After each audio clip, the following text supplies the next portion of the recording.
অনুষ্ঠানের সম্মানিত সভাপতি, আদর্শ স্কুল এবং কলেজের সম্মানিত অধ্যক্ষ আব্দুল মান্নান, আমাদের মাঝে উপস্থিত প্রধান বক্তা, আমাদের এই অনুষ্ঠানের শিরোমণি উপস্থিত আছেন প্রধানী প্রযুক্তি এবং বিজ্ঞান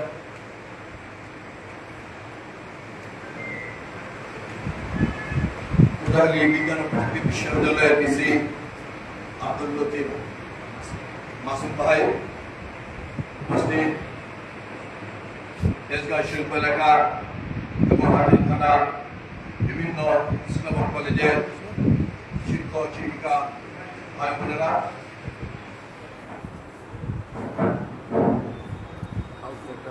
আসসালামু আলাইকুম। আমি সর্বপ্রথম আমার সৃষ্টিকর্তা আল্লাহ তাআলার কাছে কৃতজ্ঞতা প্রকাশ করছি আজকে এই একটি ভর্তি অনুষ্ঠানে আসার সুযোগ পাওয়ার জন্য। আজকে মাসুম ভাই এখানে বক্তব্য দিয়ে গেছেন, তারপরে আসলে বক্তব্যটা কোনো সুযোগ থাকে না। তারপরে রোগ দাঁড়িয়েছি, দু একটি কথা বলতে হয়। আমি এই এলাকায় জন্মগ্রহণ করেছি, এই এলাকায় বড় হয়েছি, এই এলাকায় খেলাধুলা করেছি। বিশেষ করে তেজগাঁও শিল্প এলাকা, নাকালপাড়া, মগবাজার, রাতাবাজার ফাঁসুর এলাকায় আমার ছোটকালের পদার্পণ চলাচল। সেই হিসাবে এই এলাকার যারা বসবাস করেন, এই এলাকার বিভিন্ন শিক্ষা প্রতিষ্ঠানে যারা চাকরি করেন, সবার কাছে আমার একটি দাবি হলো, সেটি হলো এই এলাকায় শিক্ষার একটি সুস্থ পরিবেশ থাকতে হবে, সুস্থ পরিবেশ তাকে সৃষ্টি করতে হবে। আমি অনেক বছর পরে গতকালকে তেজগাঁও কলেজে গিয়েছিলাম জুমার নামাজ পড়ার জন্য। আমি যাব শুনে তেজগাঁও কলেজের অধ্যক্ষা ম্যাডাম তিনি বলেছিলেন, আমি জানতাম না তিনি বসে আসেন। আমি তো লেট করে গিয়েছি, আমাদের প্রধান সদস্য দিয়ে আমাকে বললো ভাই ম্যাডাম বসে আছে আপনার জন্য।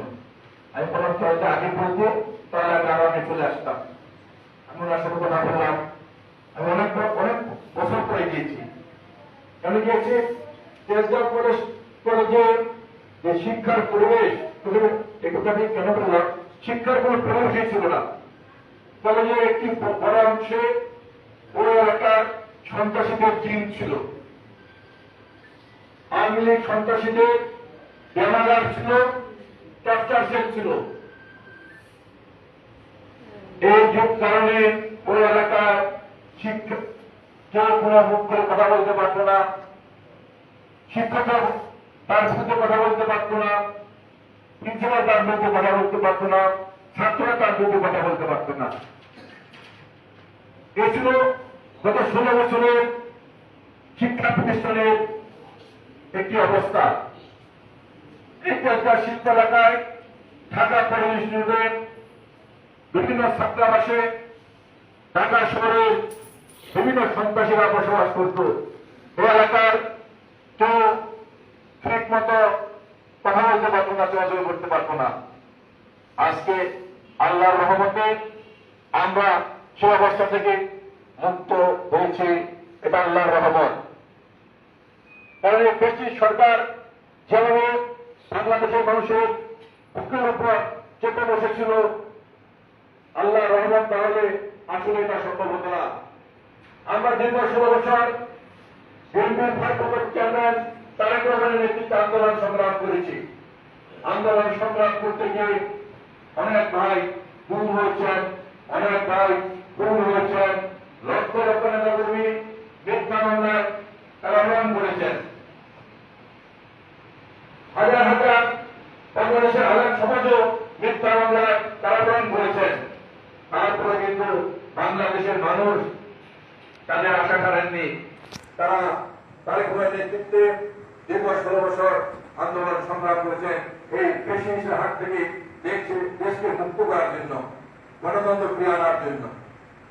আমরা দেখেছি সর্বোপরি গত বছর জুলাই আগস্টে যখন ছাত্র ভাইরা বৈষম্যের বিরুদ্ধে আন্দোলন শুরু করলো, বিএনপির প্রতিটা নেতাকর্মী, জাতীয়তাবাদী শক্তির প্রতিটা নেতাকর্মী, আমি বলবো বাংলাদেশের দেশপ্রেমিক প্রতিটি জনগণ সেই আন্দোলনকে সমর্থন করেছে, অংশগ্রহণ করেছে। কিন্তু আমরা দেখতে পেয়েছিলাম মাস পর্যন্ত এসে সেই ছাত্র ভাইরা সেই ব্রিটিশ সরকারের সাথে আপোষ করে তাদের আন্দোলন বন্ধ ঘোষণা করল। বাংলাদেশের মানুষ কিন্তু দিশেহারা হয়ে গিয়েছিল। তখনই কিন্তু বিএনপির ভারপ্রাপ্ত চেয়ারম্যান তারেক রহমান সেই নেতৃত্বে হাত ধরে বাংলাদেশের প্রতিটি এলাকায় গ্রাম থেকে গ্রামে বিভিন্ন এলাকায় ছাত্র সমাজকে, যুব সমাজকে, শ্রমিক সমাজকে, পেশাজীবী সংগঠনকে, অনেক শিক্ষক আছে, অনেক শিক্ষক ভাইদের দ্বারা পরিচিত অনেক শিক্ষক ছোট আছে, তাদের উপর কার্যক্রম ফোন করে ঐক্যবদ্ধ করে রাজপথে নামিয়ে সে আন্দোলন ব্যবহার করে এই দেশের সরকারের পতন নিশ্চিত করেছে। আজকে আমরা মুক্ত হয়েছি। আমরা মনে করি আজকে বাংলাদেশের মানুষ মন খুলে কথা বলতে পারে, আজকে বাংলাদেশের মানুষ মন খুলে দেখতে পারে। আজকে আমরা মনে করি শিক্ষক ভাইরাও আজকে তাদের শিক্ষা প্রতিষ্ঠানে মন খুলে কথা বলতে পারেন, মন খুলে ছাত্রদেরকে শিক্ষা প্রদান করতে পারেন। মন খুলে যখন মন চান আপনারা আপনাদের ছাত্রদেরকে, আপনাদের শিক্ষার্থীকে শাসন করতে পারেন। আগে কিন্তু এই অবস্থাটা ছিল না। আপনার একজন শিক্ষককে, ছাত্রকে শাসন করবেন এই ক্ষমতা কিন্তু আপনাদের ছিল না। আমরা মনে করি আপনারা আপনাদের সেই অধিকার আপনারা ফিরে পেয়েছেন। আজকে এই শিক্ষকরাই কিন্তু করার কারিগর। আজকে কারিগর হতে পারে কেউ দিল্লি ইঞ্জিনিয়ার করতে পারে, হয়তো আমি বসবাস করবো, ওনারা হবে না। আর শিক্ষকরা হলো মানুষ গড়ার কারিগর। শিক্ষকরা ছাত্রদেরকে প্রতিষ্ঠিত করবে, মানুষ বাড়াবে, সে দ্বারাই কিন্তু দেশকে উজ্জ্বল করবে। গত 16 বছর কিন্তু এই শিক্ষকরা মানুষ করতে পারেনি। আমি গত 2-3 দিন আগে সোশ্যাল মিডিয়া দেখেছি একটি ছাত্র ঢাকা বিশ্ববিদ্যালয় থেকে ফার্স্ট ক্লাস পাস হয়েছে, কিন্তু ঢাকা বিশ্ববিদ্যালয়ে তার চাকরি হয়নি। অথচ আমাদের দেশের বাইরে বিদেশে আমেরিকার ইউনিভার্সিটিতে তার চাকরি হয়েছে। এরকম অবস্থা এভাবে কিন্তু শিক্ষার ব্যবস্থাকে একদম ধ্বংস করে দিয়েছে। গত 16 বছর আমরা মনে করি এই ফ্যাসিস্ট সরকার পরিকল্পিতভাবে শিক্ষকদেরকে জয় করে এবং একটি রাষ্ট্রের সাথে পরিকল্পনামুক্ত করে দেশের মান্যতা ধ্বংস করার জন্য দেশের শিক্ষা ব্যবস্থাকে ধ্বংস করে দিয়ে ফেলেছে। আপনারা দেখছেন বিভিন্ন পাঠ্যপুস্তকে আপনারা অন্য একটি দেশের কালচার আনিয়ে ঢুকিয়েছে, অন্য একটি দেশের কালচার ঢুকে গিয়ে বাংলাদেশের বিভিন্ন জাতীয় নেতৃবৃন্দকে, ইসলামী নেতৃবৃন্দকে তারা জাতীয় পুস্তকে তারা হেয় করেছে। তারপরে কিন্তু বাংলাদেশের মানুষ কথা বলতে পারেনি এই ফ্যাসিস্ট সরকারের বিরুদ্ধে। তখন জানি খুন করে ফেলে, তখন জানি খুন করে ফেলে। আপনারা জানেন গত 18 সালে যে নির্বাচন হয়েছিল, সেই নির্বাচনে এই ঢাকা 4টি থানায় এক মাসে 91টি মামলা দিয়েছে, গার্বি মামলা। সেই গার্বি মামলায় 120 থেকে 160 জন আসামি ছিল, অর্থাৎ প্রায় 10,000 উপরে। এটা কি সম্ভব? আগে কখন আমরা শুনেছি? আগে কখন আমরা শুনিনি। এক মাসে 10,000 লোকের বিরুদ্ধে মামলা দিয়েছিল। তারপরে কিন্তু বিএনপির প্রতিটা নেতাকর্মী এত ভয় ডর খুন গুম সবকিছু উপেক্ষা করে তারেক রহমানের নেতৃত্বে ঐক্যবদ্ধ হয়ে রাজপথে থেকে শেখ হাসিনার পতন নিশ্চিত করেছে। আমরা শুধু বলতে চাই, আমরা গত 16 বছর তারেক রহমানের নেতৃত্বে আন্দোলন সংগ্রাম করেছি দেশে মানুষ কথা বলার জন্য, দেশের স্বাধীনতা সমুদ্র রক্ষার জন্য, মানুষের ভোটের অধিকার আদায়ের জন্য, আমাদের আলেম সমাজ মন খুলে বয়ান করার জন্য জুমার দিনে আমাদের মসজিদের খতিবরা মন খুলে বয়ান করার জন্য। আমরা গত 16 বছর দেখেছি কোন মসজিদে জুমার দিনে কোন মসজিদের খতিব বয়ান করছেন, সেই বয়ান যদি আওয়ামী লীগের নেতৃত্বে পছন্দ হয় না হয় তাদের সাথে তাকে তার বয়ান বন্ধ করে দিয়ে মিথ্যা মামলা দিয়ে তারা কারাগারে পাঠিয়ে দেওয়া হয়েছে। আমরা দেখেছি বিভিন্ন ওয়ার্ডে ওয়ার্ড যদি পছন্দ না হতো তাহলে মিথ্যা মামলা দিয়ে তাদেরকে কারাগারে পাঠিয়ে দিত। আমি এই ব্রিটিশ সরকারের পতনের আগে দীর্ঘ 16 মাস একসাথে কারাগারে ছিলাম। আমি কোনো ফাঁসির আসামি ছিলাম না, তারপরে কিন্তু আমাকে কন্ডম সেলে রাখা হয়েছিল। কন্ডম সেলে কত থাকে ফাঁসির আসামিরা, তারপরে কিন্তু আমাকে 16 মাস কন্ডম সেলে রাখা হয়েছিল। সর্বনিয়ম আমাকে একটি ছোট্ট রুম থেকে বেরোতে যায়নি। রুমে থাকতে যে কন্টিনিউ আমাকে একটি ছোট্ট রুমে থাকতে হয়েছে। এই ছিল অবস্থা। তারপর আমরা কিন্তু তারপরে নেতৃত্বে আন্দোলন সংগ্রাম করেছি। জেলখানায় থাকতে গিয়ে অনেক আলেম সমাজের সাথে আমার দেখা হচ্ছে, অনেক আলেম ভাইদের সাথে আমার দেখা হচ্ছে।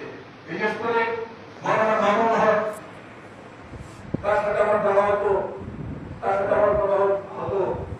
বলে আসলে মাঝে মাঝে একত্রে নামাজে পড়তাম। আমরা দেখেছি আলেম সমাজকে কিভাবে নির্যাতিত করেছে এই দেশের সরকার। আজকে বলতে চাই, আমরা এই এলাকার বিশেষ করে শিল্পাঞ্চল, হাতিরঝিল, শ্যামনগর এলাকায় আমরা একটি সুন্দর পরিবেশ রাখতে চাই। বিশেষ করে শিক্ষা প্রতিষ্ঠানগুলোতে শিক্ষার একটি সুস্থ পরিবেশ রাখতে চাই। এটার জন্য আপনাদের শিক্ষকদের দায়িত্ব আছে, আমি মনে করি অভিভাবক এবং এলাকার দায়িত্ব আছে। সবার প্রচেষ্টা কিন্তু এটা সম্ভব, একা কারো প্রচেষ্টা এটা সম্ভব নয়। আমরা পারি আমাদের পক্ষ থেকে যেন কলেজে এবং স্কুলগুলোতে শিক্ষার সুস্থ পরিবেশ থাকে, সে ব্যাপারে আমরা অবশ্যই আপনাদেরকে সহায়তা করবো। আপনাদের পাশে ইনশাআল্লাহ আমরা থাকবো। এক ভাই শিক্ষক এলাকায় বিভিন্ন মাদকের কথা বলেছেন। আমি এর আগে এখানে পড়াশোনা ভাই আছেন, আমি দেখছি পড়াশোনার জন্য কর্মকর্তা আছেন। আমি নাখালপাড়ায় একটি ঘটনা বলেছিলাম, নাখালপাড়ায় পাগলার মোড়ে এখানে মাদকের ব্যবসা হয়, এখান থেকে মাদকের ব্যবসাকে গ্রেফতার করা হল। নাখালপাড়ায় শিয়া মাদকের ধারে মাদকের ব্যবসা হয়, এখানে মাদকের ব্যবসাকে গ্রেফতার করা হল। নাখালপাড়ায় যুবকদের পিছনে মাদকের ব্যবসা হয়, এখান থেকে মাদকের ব্যবসাকে গ্রেফতার করা হল। আমি এলাকায় কয়েকটা জনসভা বলেছি, মাঠের পাশে মাদকের ব্যবসা হয়, সেখান থেকে মাদকের ব্যবসা থেকে গ্রেফতার করা হোক। উত্তর বেগুনবাড়ি পর্দার পিছনে মাদকের ব্যবসা হয়, সেখানে মাদকের ব্যবসায়ীকে গ্রেফতার করা হোক, কিন্তু গ্রেফতার হচ্ছে না। আজকে আমি গতকালকে স্টার্টার সোসাইটির একটি সভায় গিয়েছিলাম তাদের আমন্ত্রণে। সেখানে আমি বলেছি হাতির জেলে বাগবাজার এলাকায় আবার হাতির জেলের রাস্তার ওই পারে হাতির জেল এলাকায় মাদকের ব্যবসা হচ্ছে। তারা যারাই হোক না কেন এই মাদকের ব্যবসায়ীকে গ্রেফতার করা হোক। আজকে এখানে পড়াশোনার যেসব কর্মকর্তা ভাইরা আছেন তাদের মাধ্যমে আমি প্রশাসনকে জানাতে চাই, এই মাদকের ব্যবসায়ী এবং জেলাবাদ যারাই আছে না কেন তাদেরকে গ্রেফতার করতে হবে অবিলম্বে। আর যারা এই মাদকের ব্যবসায়ী এবং যারা আমাদের কর্তৃপক্ষ করবে তাদেরকেও গ্রেফতার করতে হবে। এটা পরিষ্কার কথা।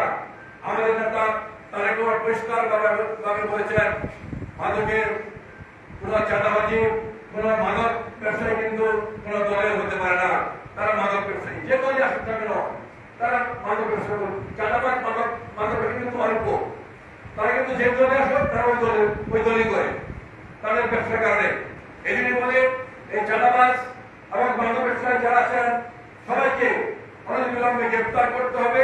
এটা আজকে যারা এখানে প্রশাসনের লোক আছেন তাদের মাধ্যমে আমি আমার এই ঢাকা 12 আসনের 4টি থানার কর্মকর্তার কাছে আমার এই মেসেজটা পৌঁছে দেওয়ার জন্য আমি আহ্বান জানাচ্ছি। সম্মানিত শিক্ষক শিক্ষিকা ভাই বোনেরা, বক্তব্য দিকে করবো না, আমাদের সময় পার হয়ে গেছে, আমরা সবাই ক্ষুধার্ত। শুধু বলতে চাই আমি এই এলাকার সন্তান, আমি এলাকায় বড় হয়েছি, আপনারা এই এলাকায় থাকেন। আমি সুখে দুঃখে আপনাদের পাশে থাকতে চাই। আমার জন্য দোয়া করবেন। আমাদের প্রাণপ্রিয় নেত্রী দেশনেত্রী বেগম খালেদা জিয়া অসুস্থ, তার জন্য দোয়া করবেন। আমাদের নেতা তারেক রহমানের জন্য দোয়া করবেন। স্বাধীনতার ঘোষক শহীদ রাষ্ট্রপতি জিয়া রহমানের জন্য দোয়া করবেন। বিশেষ করে গত 16 বছর শেখ হাসিনার পতনের বিরুদ্ধে আন্দোলন সংগ্রাম করতে গিয়ে শাহাদাত বরণ করেছেন। সর্বশেষ গত জুলাই আগস্টে যারা শাহাদাত বরণ করেছেন সবার জন্য দোয়া করবেন। যারা অসুস্থ আছে তাদের জন্য সুস্থ হয়ে যান, তাদের জন্য দোয়া করবেন। এই কথা বলে সবাইকে সংগ্রামী সারা অভিনন্দন জানিয়ে আমি আমার বক্তব্য শেষ করছি। আর আপনারা এখানে কষ্ট করে এসেছেন অনেক দূর দূরান্ত থেকে, এই জন্য আপনাদেরকে আন্তরিকভাবে ধন্যবাদ জানাচ্ছি। আসসালামু আলাইকুম ওয়া রাহমাতুল্লাহি ওয়া বারাকাতুহু।